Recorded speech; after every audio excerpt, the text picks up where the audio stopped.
The Q101 Morning Crew. On Q101. It's Q101. Ahoy! Let's go! We're waking up Chicago. Turn up the radio. It's time to start the show.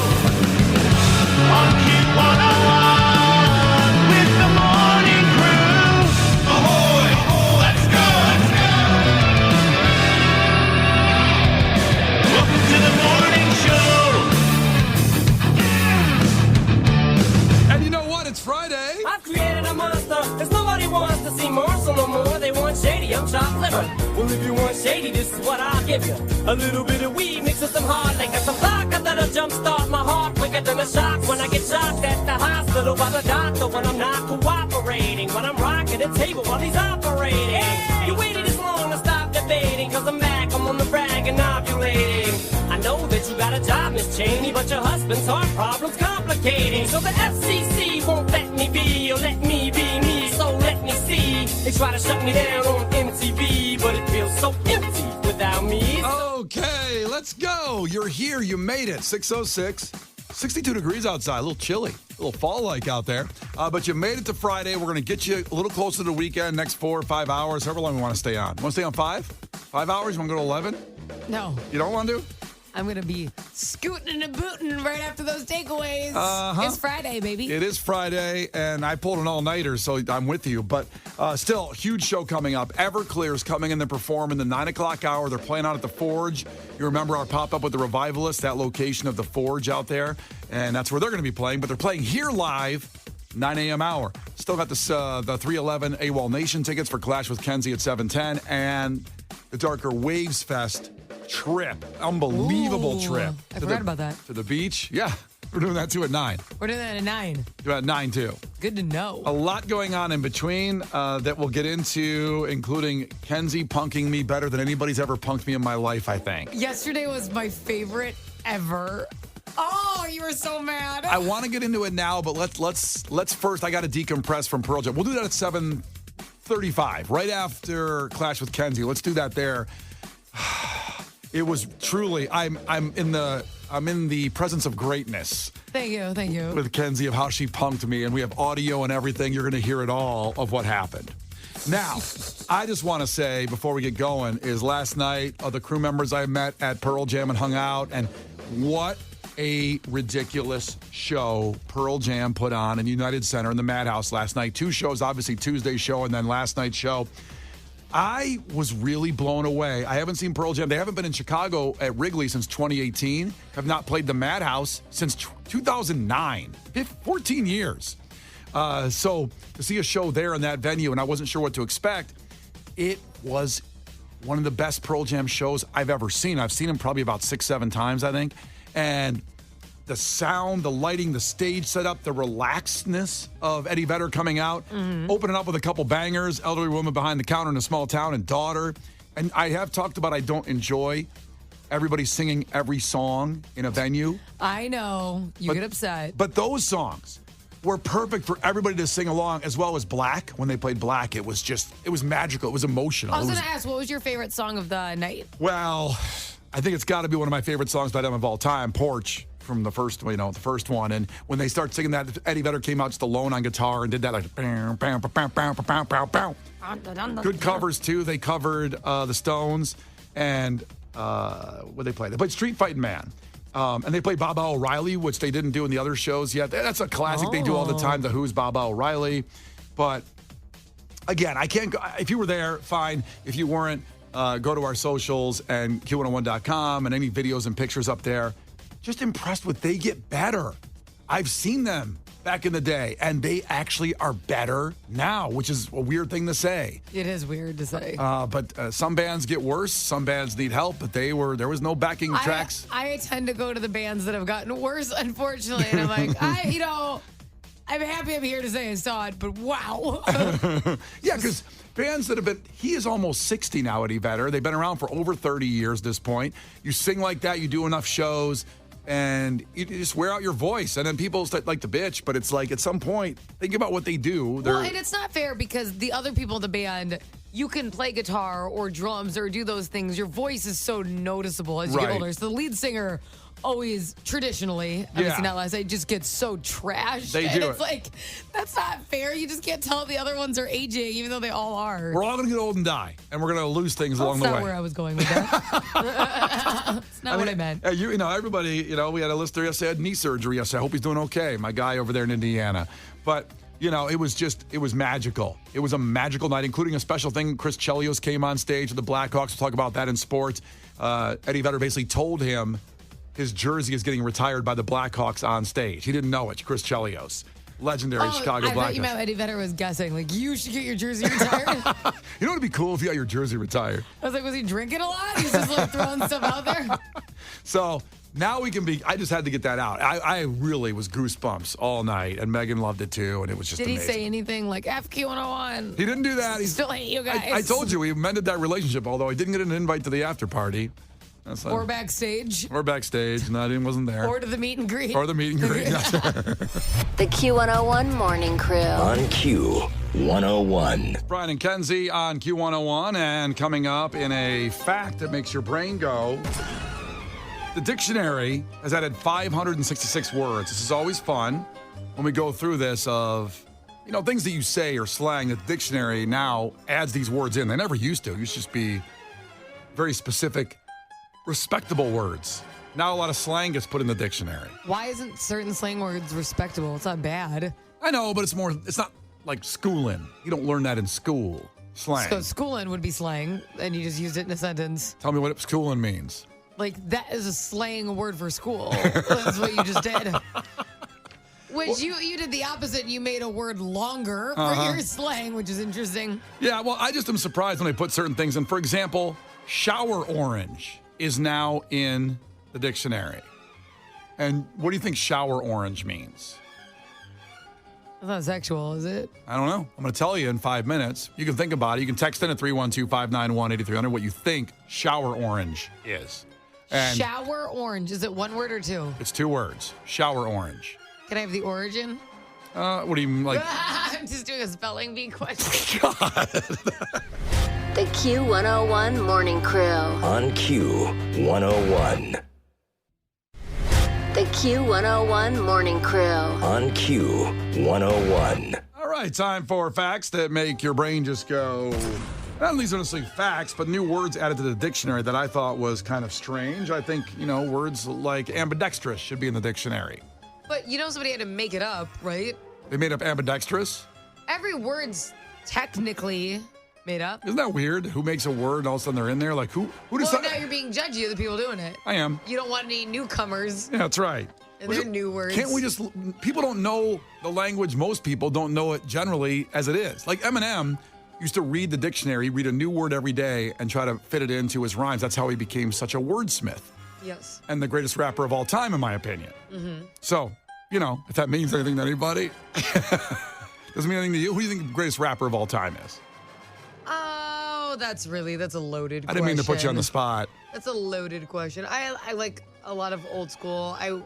I'm a Tupac over Biggie person. Okay, that's a take. Just so you know, and Tupac's still alive. He's Eminem's not. obviously up there. He's on Jeffrey Epstein's island. Ooh, Tupac. no, he's a better person than that. Well, Jeffrey Epstein's dead. Someone's got to use the island. Nice island. He's cleaning it up. He's using it for better things. Yeah. I mean, we all know that he was an activist and like helped the world. Oh, I he just was think he's amazing. in another part of the world just making it better. That's what I think. Yep. And that's what's going on there. But I still liked Biggie, but I was a Tupac person. You can like others. I mean, I would say this. For me, it really was a tie. It's Chuck D from Public Enemy and Eminem. Those, to me, are the 2 greatest of all time. Wow. Yeah. Big Chuck- Public Enemy fan. Really? Yeah. Chuck D, that's not one you hear in someone's top 2 very often. No, you don't. That's unique. But I think they changed the game in a lot of ways, but we don't have time to get into that now because we were doing a fact. What's the fact? The fact was the words added to the dictionary. I threw one out there, shower orange. What do you think shower orange is? That's been added to the dictionary. You think? Basically, everybody said, is it like a way of washing your fruit? And all I could imagine was Kramer from Seinfeld. When he added like the disposal in his shower. Yeah. That's what I imagined. Made the salad in there, and then they started eating it, and they're like, I made all this in the shower. So a shower orange is related to that. It's an orange that is peeled and eaten in a steamy shower. People claim it's soothing to eat a peeled orange in the shower. Hey, I have a question for you, Brian. Yep. Why would you consider that a new word? It's just something that's been added to the dictionary. It's just two words that already existed describing an exact situation. Right, but the dictionary decided to add it, so it's something new in there. Like if I say I am running, Yep. I didn't come up with any new words. Do you know what I'm saying? Yeah, it's a phrase that's now in the dictionary. I get it. I get what you're saying. Shower and orange were around for Shower millions orange. of years. Is it an orange eat in the shower? Yep. Yes. Shower orange. Okay, so you come up with the fact every day. You find it. Because find you always them. like to surprise me. I do. Did you read what shower orange meant and went, no way, that's what it means? This is mind-blowing. Let me have it be the fact today. I've been up all night since Pearl Jam, so I actually did. You thought, wow. You know what? If I had more sleep, maybe I would have thought more This clear. is a groundbreaking. I don't think it's going to be the new Eminem song. I'm going to be honest with you. The Q101 Morning Crew. On Q101. You know, a funny thing about the dictionary.com, we were just talking about the words that were added in there. Another phrase, Nepo baby, Yes. which is, someone that's nepotism, got all this money, got a trust fund. That's now in the dictionary. That's what a Nepo baby is. So I kind of like the those spelling bees. That's why I did like a spelling bee joke earlier. Mm-hmm. And I would just love if some of these words made it, like Nepo. Because they do imagine, they go, Nepo baby. Yes. And Can you use it in a sentence? I wish I was a Nepo baby.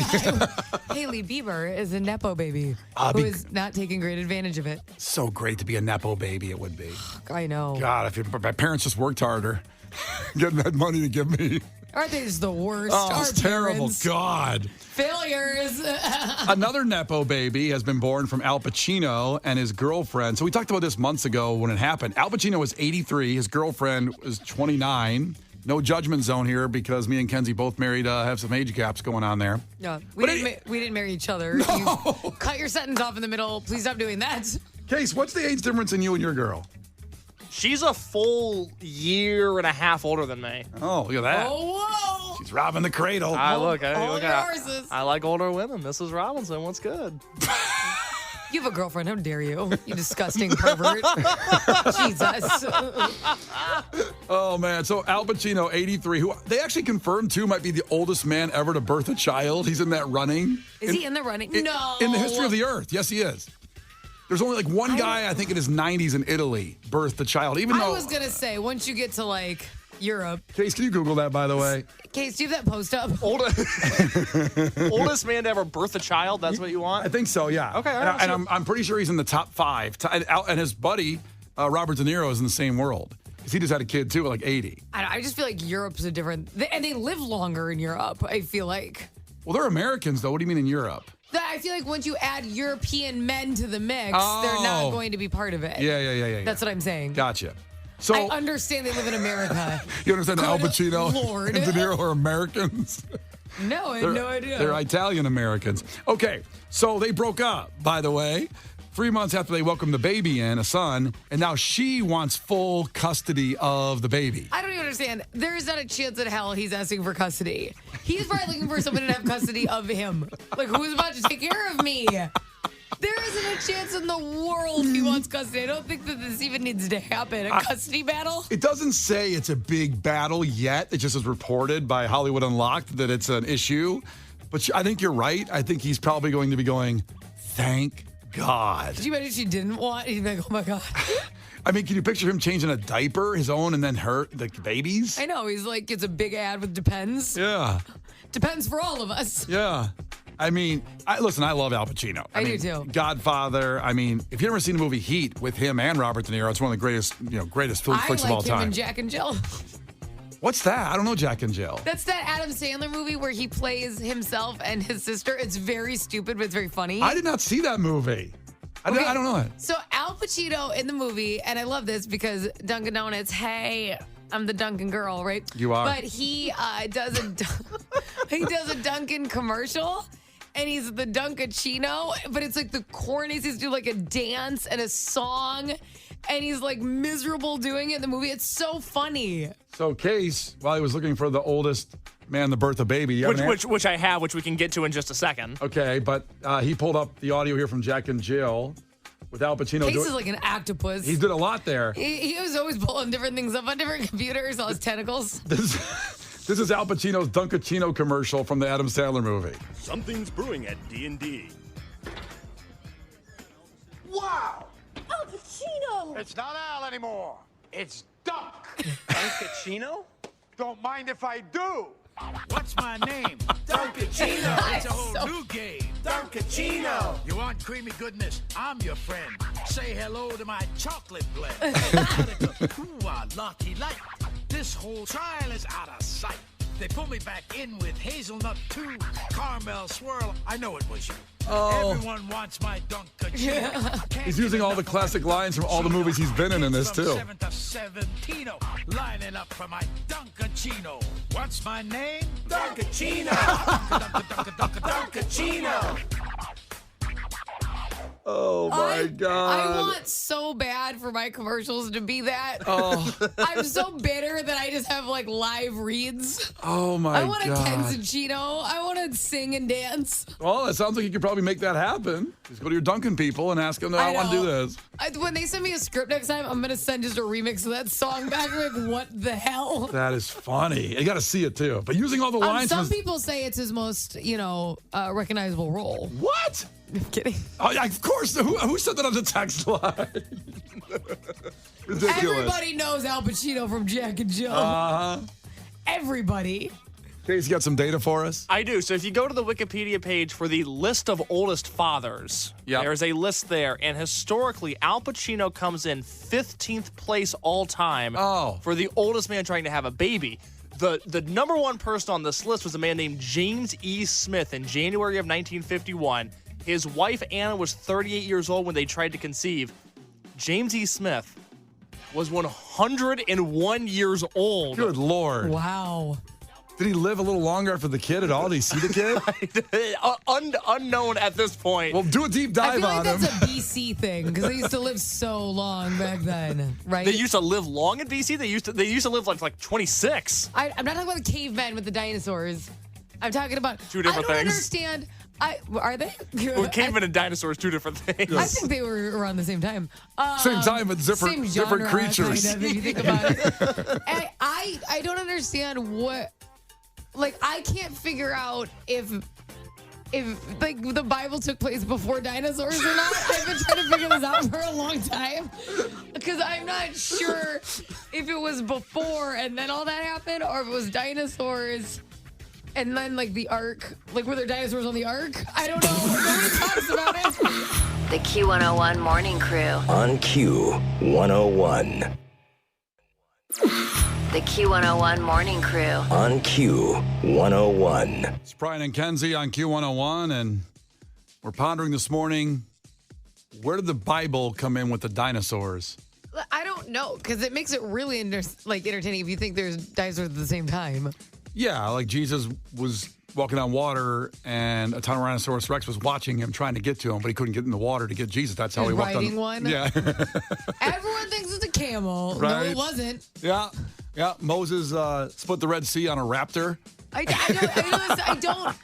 was just trying to figure out. I've never been able to tell which one's. No one tells me what's first. I know. Well, there's some books that have in some schools. They don't tell you that. Who's they? It's schools. Okay, they don't. Because the whole religion and state action. I want you to picture the Ten Commandments right there with Charlton Heston going across the Red Sea on a raptor. That'd have been amazing. You tell me which one was first. Smarty pants. Listen, the problem is, Kenzie, is if you believe in one, you're not supposed to believe in the other. I'm with you. I believe in dinosaurs and the Bible. I believe there was a way they worked out together. This is an old-ass Earth. You're telling me both couldn't have happened?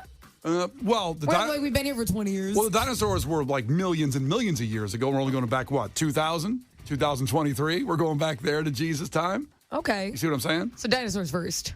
Dinosaurs would have been first. There would have been no dinosaurs 2,000 years ago. Dakota texted in and says AD means after dinosaurs.